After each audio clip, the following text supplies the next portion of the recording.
आबनाए Hormuz खोलने के लिए ट्रंप की 48 घंटों की डेडलाइन खत्म होने में चंद घंटे बाकी हैं। ईरान ने भी धमकी दी है कि अगर उसके किसी भी साहिल या जजीरे पर हमला किया गया तो खलीज को बारूदी सुरंगों से भर दिया जाएगा।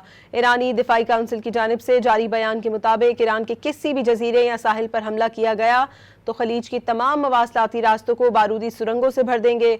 आबी गुजरगाह से गुजरने का वाहिद तरीका ये होगा कि जो ममालिक जंग में शामिल नहीं हैं वो ईरान के साथ मिलकर काम करें।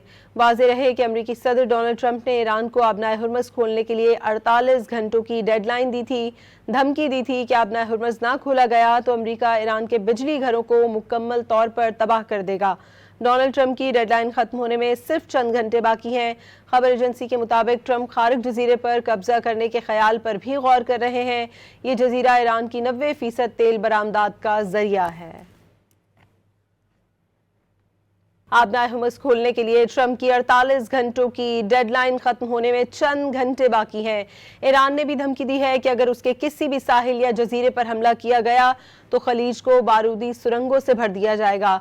ईरानी दिफाई काउंसिल की जानिब से जारी बयान के मुताबिक ईरान के किसी भी जजीरे या साहिल पर हमला किया गया तो खलीज की तमाम मवासलाती रास्तों को बारूदी सुरंगों से भर देंगे।